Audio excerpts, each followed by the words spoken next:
Sometimes when you're in a dark place, you think that you are buried, but you're actually being planted. This is Mindset with your host, inspirational speaker and author, Jerome Bowser. Hello and welcome to our podcast. I am very excited to be with you, and I'm looking forward to change in your life. I want to talk to you about the formula for life recovery. The formula for life recovery. You know, I want to tell you something. You are here for a reason. You might not understand it. You might not feel that way. It doesn't always look that way. But I guarantee you, each and every life that comes on the face of the earth is here for a reason. You are here for a reason. You are here for a purpose. And until you discover those things, you'll find yourself alone, going in circles looking for exit signs. It's like a never-ending cycle to nowhere. And to break free from this cycle, you have to put on the brakes and begin a mission of self-reflection. Now, self-reflection is not something everybody wants to do. Self-reflection is not something everybody seeks after. You don't wake up in the morning and just decide, oh, you know what? I think I'm going to reflect on my own self. But I want to tell you something. Self-reflection is something that is absolutely necessary.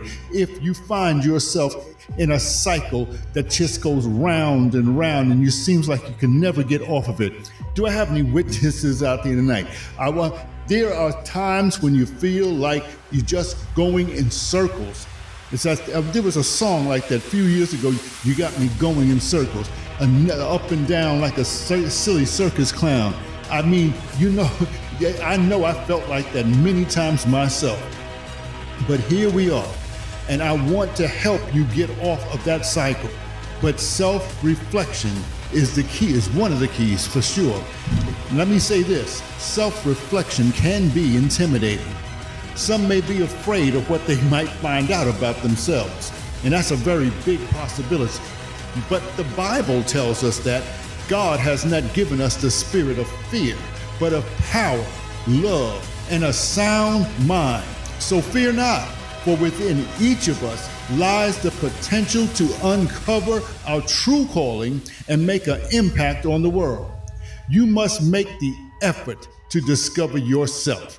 It's not going to happen by osmosis. It's not going to happen just because I'm speaking to you. It needs to happen because you need to see that you're at a dead end. You may feel like you're at a dead end. There is no left or right or no straight ahead. It is like either I get it together or I'm going to sink further in, or I may not make it at all. But you have to make it from the perspective of a self-discovery. Self-discovery is a journey which can be filled with uncertainty. It has requirements attached. It's going to require three things for sure. It's going to require you to have introspection. Introspection is the study of your own mental and emotional processes. You got to check out your own mind, all right? The next thing is that it's got to have exploration. Exploration is the practice of examining your thoughts, your beliefs, and your emotions. A lot of times we have beliefs that are limiting us. We call it in psychology limiting beliefs. These are beliefs that you have that keep you contained in a box. Beliefs that won't allow you to step outside of that box and see what's on the other side. You can't understand what I'm saying. There are some beliefs that you may have that I can't do this. Or maybe you heard people tell you, you can't accomplish this. Maybe you have a dream that you shared with somebody and somebody was trying to tell you, boy, you know you can't do this. Girl, stop thinking like that. Those things can't happen to you. Where are you going to get the money from? How are you going to get the resources that you need? People will tell you all kinds of things to stop you and hinder your dream. Those are called limiting beliefs. And so you have to have an exploration. Practice the examination of your thoughts, your beliefs, and your emotions. Keep yourself in check at all times. I know that's hard to do. That's even hard for me. I'm not going to lie. I don't always have all my emotions in check. I am getting better at it every day. I am conscious of my thoughts. I am conscious of what I believe. I believe more positively today than I did last year or the year before that. And I plan, God willing, to have a better and stronger positive mindset next year. You know what I'm saying? You have to progress. Believe that you can progress. The last thing here is a willingness to step outside of your comfort zone. Sometimes we just get so comfortable living right where we are that we won't move. We're comfortable at that. I just can't get over the fact that I spend so much time staying in a box, staying contained, staying chained to one way of thinking that my life should be. When I now realized that I could have had years of ecstasy, years of greatness, years of whatever, just release from being so self-contained simply because I wouldn't come out of my comfort zone for a fear. You understand what I'm saying? Oh, when you're in a dark place, you know what? It's easy to feel overwhelmed.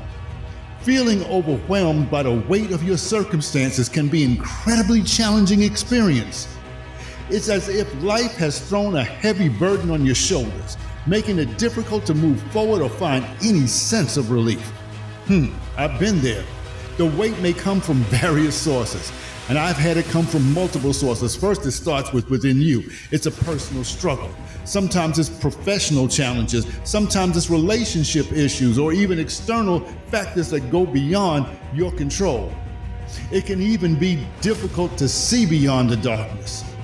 It can be difficult to see any purpose or growth in such challenging times. But just like a seed buried deep within the soil, there is potential for something beautiful to emerge. I've been blessed throughout the years to having spiritual dreams. I remember my first one like it was yesterday, and I was about 10 or 11 years old. But my second one is the one I want to talk to you about because it falls right in line with what I just said. My second dream, it didn't last that long, but it was very impactful. It was very significant to me. When I came to a consciousness in this dream, I was in an extremely dark place. I was on one knee, crouching down. Everywhere I looked, it was dark. I turned to the left, I turned to the right, I looked behind me, up, and looked down. It was so dark, I could not see where I literally was. I could not see what was going on in front of me. I could not even see the next step. What I did see, way in the distance, was what looked like a tiny pinhead of light. And I focused on that tiny, tiny pinhead of light.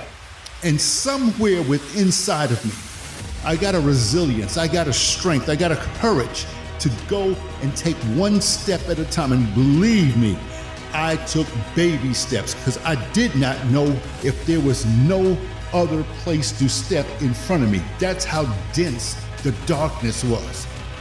And I inched my way. I don't know why I didn't get on all fours. Something just told me to stand up and walk through the darkness. I wish I had somebody to understand what I'm saying, because you may be walking in darkness right now, and I'm trying to encourage you the best way I know how through my own personal experience. And this experience had me inching step by step towards that white light. The most remarkable part about this dream is that with every step I took, the little pinhead light got wider and wider and wider and brighter. And the brighter it became, the more conscious I was of its presence and the more courage I had to take bolder steps towards that brightness. That went on till I got to a place where I literally ran into that light and I was completely bathed in the light, and I never saw that darkness anymore. That is a spiritual dream that was telling me about where I was personally, where we were all spiritually speaking, corporately, or in a space where there's just a lot of darkness and not enough light. It was something that would eventually propel me into a relationship with Jesus Christ, but it was something that I had to go through and realize. I had to understand the depth of that darkness. When you find yourselves buried in darkness, it forces you to confront your deepest fears and vulnerabilities. There's absolutely no question about that. It pushes you to question your beliefs and reassess your priorities and seek out new perspectives. You have to have that kind of drive in you. You can't stay in the darkness and have that drive. The darkness suppresses the drive. You have no inside gumption to move any forward. You could have been in my position and just stayed in that darkness. Fear would just wrap you up and you would never take another step. So in this process of self-reflection and introspection, you begin to uncover hidden strengths within yourself that you never knew existed. Stepping outside of the boat, walking on the water, just doing something extraordinary, something that you never ever thought you would do, stepping beyond those limitations, those places where you believed you were limited, not realizing on the other side of that wall was a completely different life that was waiting for you.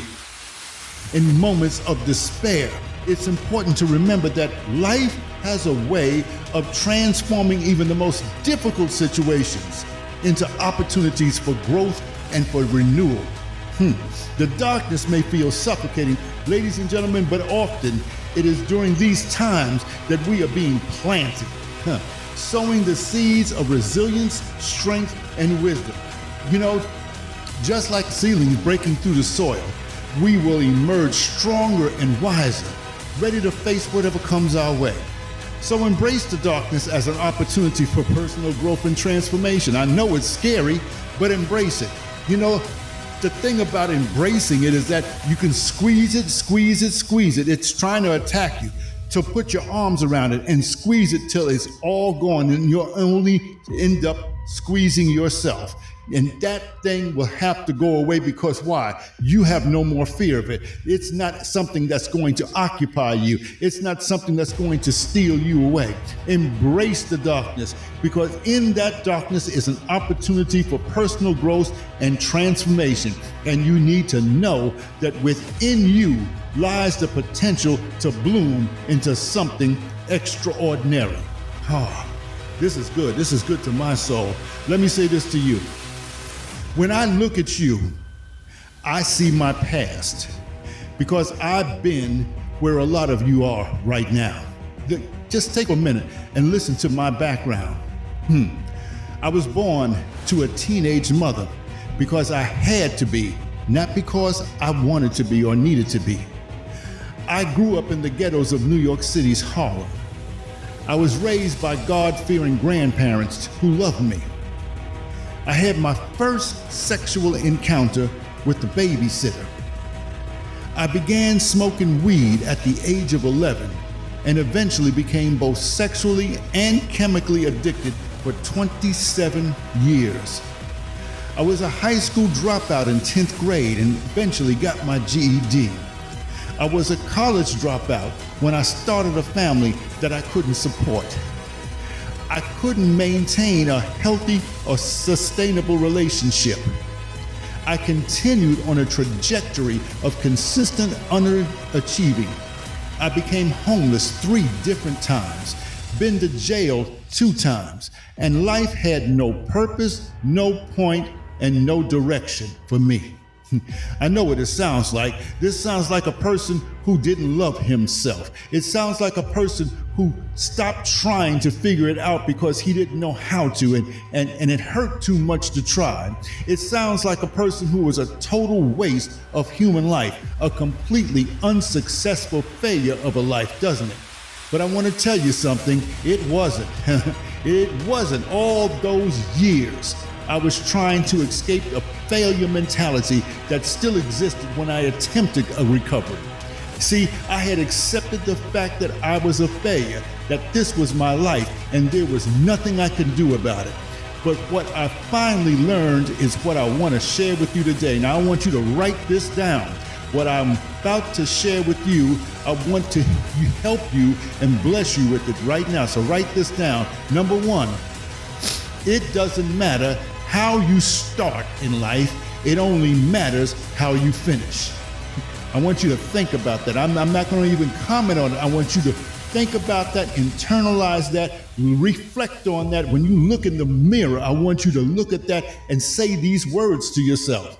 Number two, failure is not something to be feared or avoided, but rather embraced and learned from.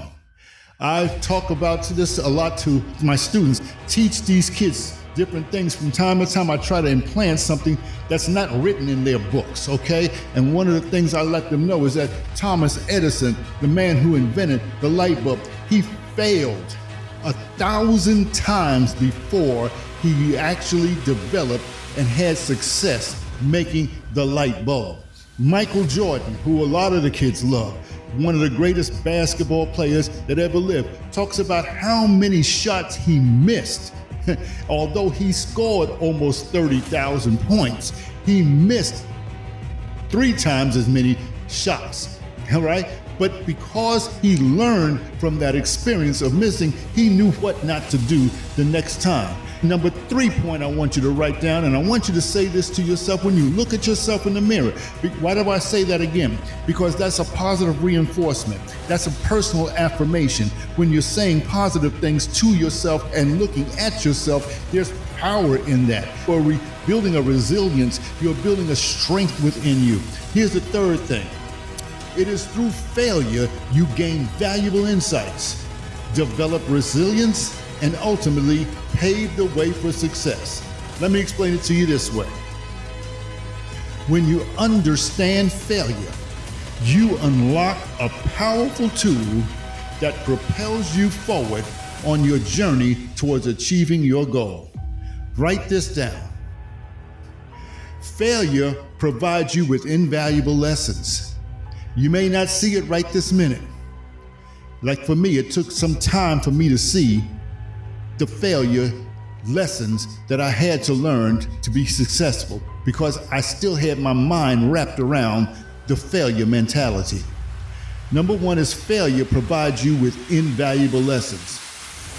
Number 2, it teaches you what doesn't work, and it allows you to refine your approach and make necessary adjustments. Number 3, each setback presents an opportunity for growth and self-improvement.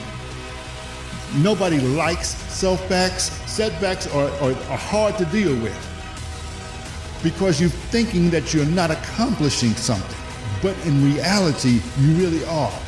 There's no real way you're going to fail if you're determined to succeed. That's the mindset you have to have. So setbacks are only a temporary thing for aggressive forwardness.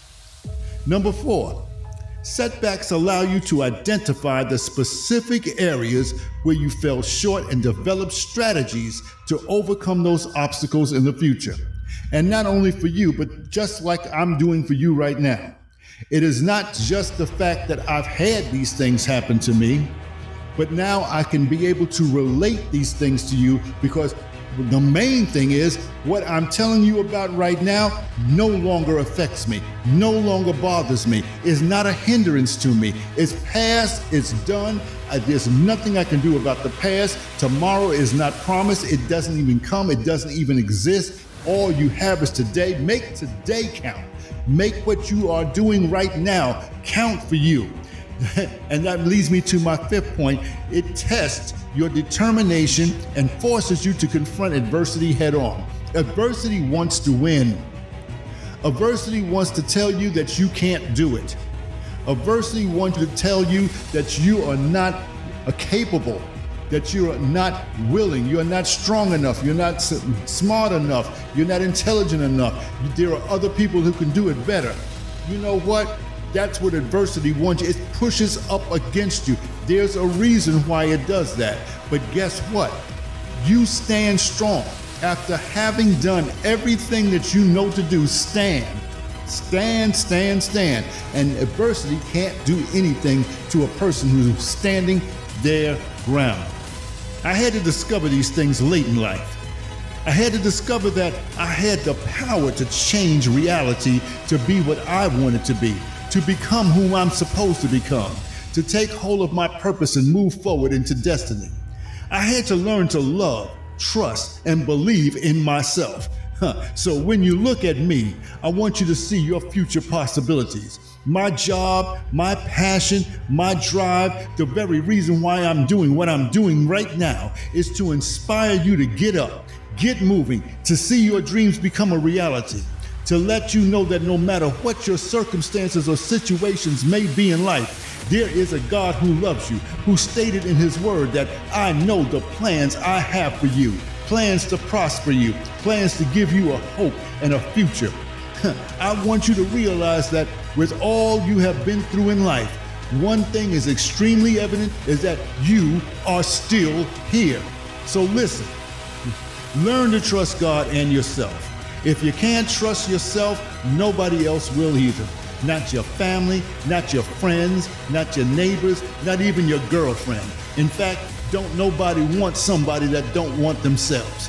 What happened? You lost your dream, you lost your vision, you lost your passion, you lost your goals, and now you're here trying to recapture what you lost. Let me tell you something. It all begins when you reset your mind. It all begins when you master your mind. It all begins when you start having a winning attitude in your mind. So I'm going to close here by giving you a strategy that will help get you back on track. This strategy is a 5-point strategy. And it just begins, it's really quick. And I love these strategies because it's something that I had to go through and understand myself. The strategy number 1 is self-diagnosis.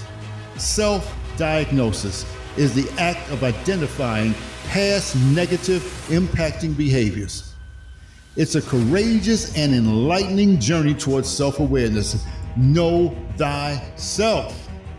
Knowing thyself requires a bold individual who dares to confront their own flaws and mistakes head on and seeks to understand the root causes behind their negative behaviors. Now, this is a process that goes beyond the surface level reflection. It's going to demand something from you. It's going to demand an unwavering commitment to exploring deep-seated emotions, experiences, and patterns of thinking. When you undertake this formidable task with the guidance of a professional, one may risk misinterpretation or superficial analysis. However, for those bold enough to drive into their own psyche with honesty and diligent self-diagnosis offers invaluable insight into personal growth and development. You will make change because you are the one who is psychoanalyzing you. You know you better than anybody else. You can't pay anybody to know you better than you know yourself. And it takes a boldness though. It takes a strength. It takes a fortitude. You're going to have to want this. You're going to have to want to be this free. Freedom starts from within. Amen. It's going to start with this end. And boldness is required for such an introspection which embodies strength and courage in facing uncomfortable truth. You got to be truthful to your own self. And that's the only way to forge a path towards healing and redemption. So number one is a self-diagnosis.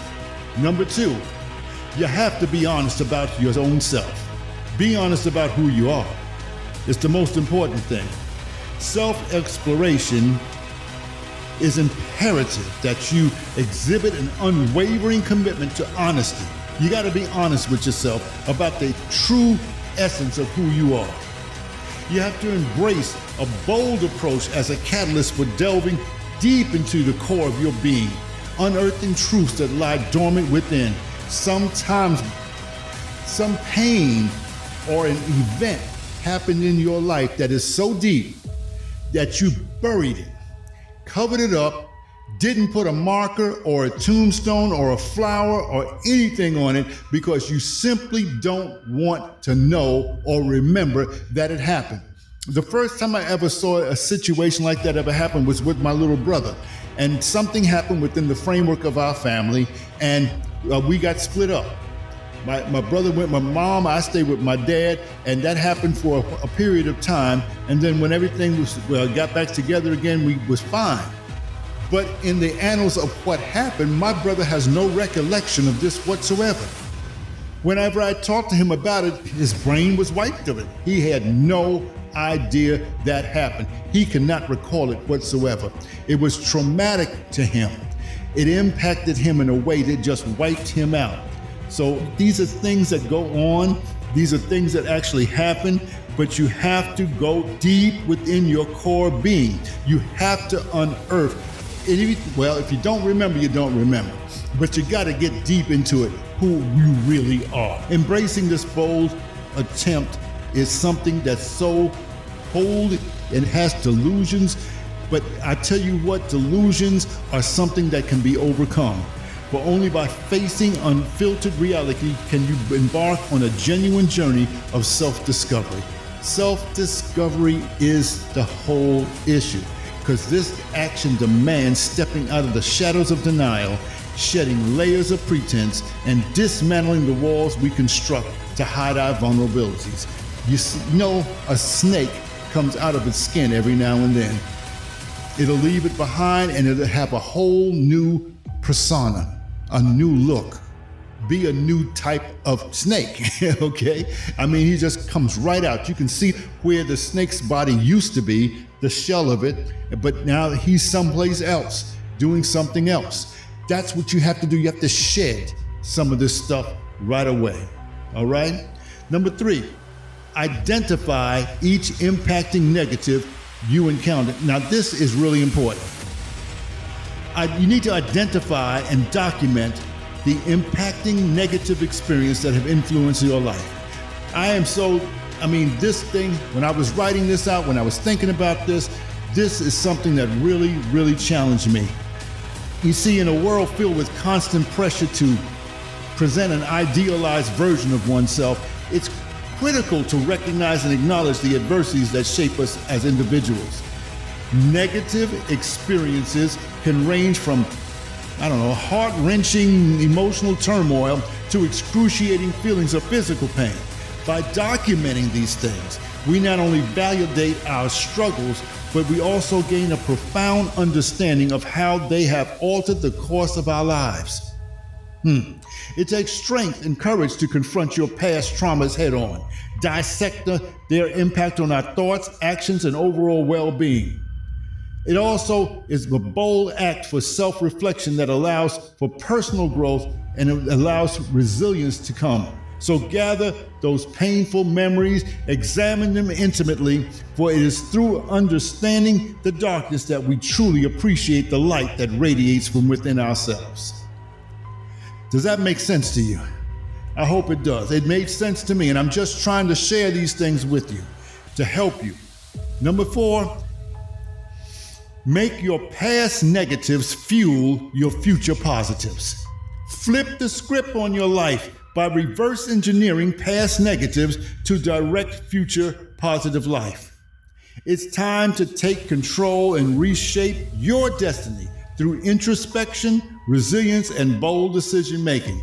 And we can do that by doing a few things. Instead of being bound by the shackles of regret, use those experiences as stepping stones towards greatness. Analyze your failures with a critical eye to extract valuable lessons that will serve as a roadmap to success. Try by transforming setbacks into opportunities, finding hidden treasures within the challenges. Reroute negative emotions into motivation and determination by fueling your drive towards a brighter future. Embrace innovation and creativity and adaptability as you reconstruct your life's narrative from disappointment to triumph. And lastly, reframe past negativity into empowering stories of growth and resilience. What I'm doing right now, inspiring not only yourself, but those who are around you. So by flipping the script on your life, engineering past negatives to dictate your future positive, you will emerge stronger than ever before, ready to tackle any obstacle with unwavering confidence and audacity. And so as I come to a close, let's review the formulas to restore yourself. Number one, self-diagnosis. Do not be afraid to diagnose yourself. Number two, be honest about who you are. Embrace the beast mode level of boldness designed for your breakthrough. Beast mode. I like that. Number three, identify each impacting negative you have encountered. By identifying and documenting the impacting negative experience that you have influenced in your life. Number four, make your past negatives fuel your future positives. Reverse engineering past negatives to a direct future positive life is the way to go. And number five, lastly, embrace failure. It shows what doesn't work on your way to what does. Remember, you were designed for greatness. There is an enemy who doesn't want you to know who you are, whose you are, and what you have. Use these successful strategies and discover the real you. Well, that's what I have for you today. This is Jerome Bowser, the Mind Designer. Until next time, God bless one and all.